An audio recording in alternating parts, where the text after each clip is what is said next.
नवीन शिकतो. आजचा दिवस आपल्यासाठी एका नवीन सतीची सुरुवात आहे. आज आम्ही आमच्या दिवसाची सुरुवात करण्यासाठी येथे जमलो आहोत. मी तुम्हा सर्वांचे स्वागत करतो आणि आशा करतो की आजचा तुमचा दिवस तुमच्यासाठी शुभ आणि यशस्वी असेल. आज आपण आपल्या दिवसाची सुरुवात एका नवीन विचाराने करू. नवीन विचार आपल्याला आपले जीवन सकारात्मक दिशेने प्रेरित करण्यास आणि पुढे जाण्यास मदत करतो. म्हणून हे सादर करण्यासाठी मी काव्या विलंकरला आमंत्रित करू इच्छितो. सुप्रभात. माझे नाव काव्यपरम विलंकर आहे. मी इयत्ता 7वीत शिकते. आज दिनांक 14 जून 2025 वार शनिवार. आजचा सुविचार: कष्ट आणि प्रयत्नाशिवाय यश कधीच मिळत नाही. धन्यवाद. तुमचा दिवस शुभ जावो. धन्यवाद काव्या. आज आपण आपल्या दिवसाची आता आम्ही नवीन शब्द संग्रहाने आमचे भाषा कौशल्य वाढवू. नवीन शब्द संग्रह आपल्याला आपले विचार व्यक्त करण्यास मदत करते आणि आपली भाषा समृद्ध करते. म्हणून मी हे सादर करण्यासाठी कृष्णा यादवला आमंत्रित करू इच्छितो. सुप्रभात. माझे नाव कृष्णा महाराज यादव. मी इयत्ता 7वी मध्ये शिकतो. आज दिनांक 14 जून 2025 वार शनिवार. आजचे नवीन शब्द: नक्षीकांत. अर्थ: पायाच्या नाखुनापासून डोक्यापर्यंत. धन्यवाद. आपला दिवस शुभ जावो. धन्यवाद कृष्णा. पुढे आम्ही आश्चर्यकारक तथ्यांसह आपले ज्ञान वाढवू. आश्चर्यकारक तथ्ये आम्हाला जगाबद्दल अधिक जाणून घेण्यास आणि आमची उत्सुकता वाढवण्यास मदत करतात. म्हणून हे आश्चर्यकारक तथ्ये सादर करण्यासाठी मी श्रेया यांना आमंत्रित करू इच्छितो. सुप्रभात. माझे नाव श्रेया सुहास सागवेकर आहे. मी इयत्ता 7वीत शिकत आहे. आज दिनांक 14 जून 2025 वार शनिवार. आजचे आश्चर्यकारक तथ्य: पहिला, घोडा हा प्राणी उभा राहून झोपू शकतो. दुसरा, नॅशनल स्लीप फाउंडेशनच्या सर्व्हेनुसार प्रत्येक व्यक्ती सरासरी रात्री 4 ते 6 वेळा स्वप्न पाहतो.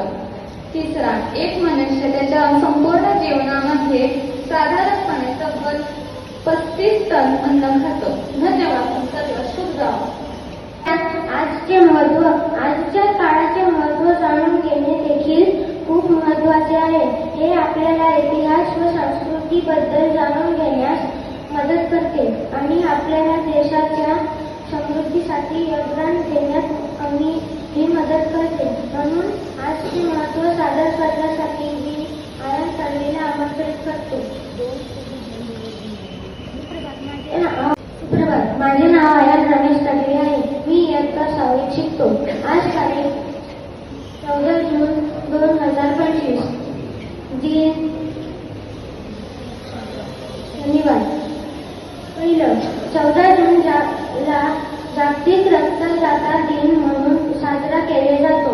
दुसरं, 14 जून 1967 रोजी चीन देशाने पहिल्या हायड्रोजन बॉम्बची चाचणी केली.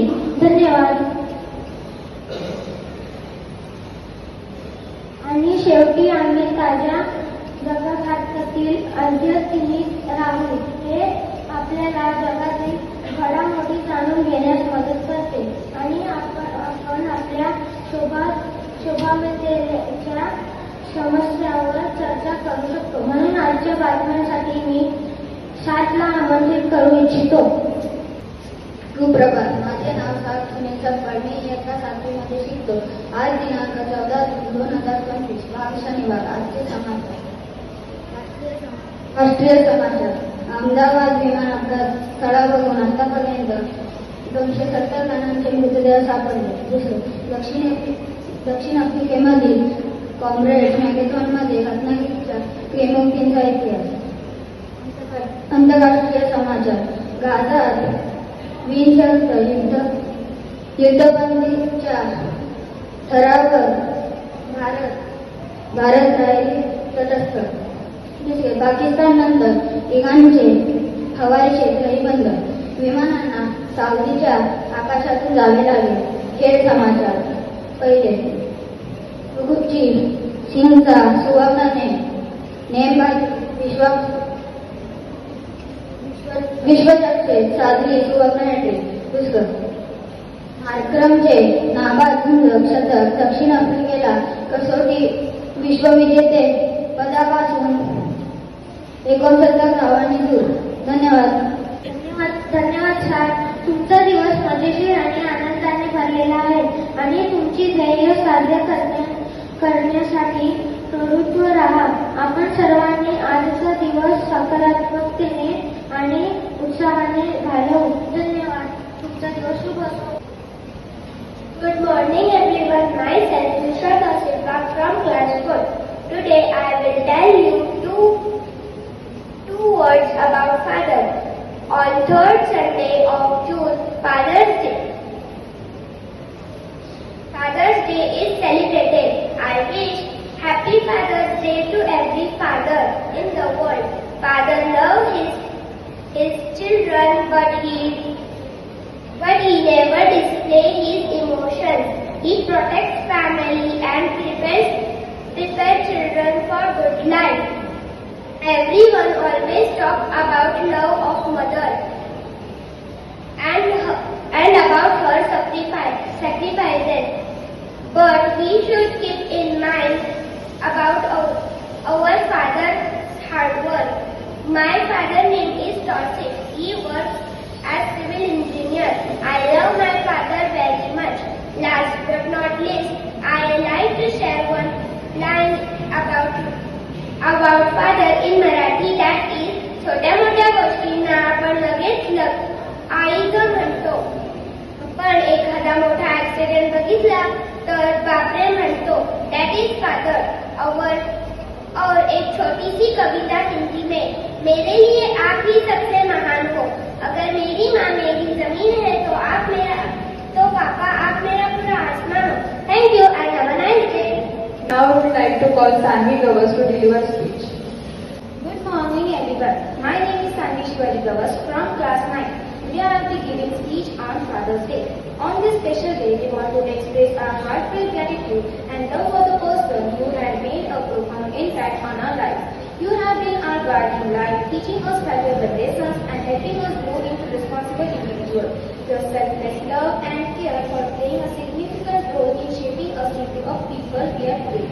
You have shown us the importance of hard work, integrity and compassion, and your patience and understanding inspire us to be better versions of ourselves every day.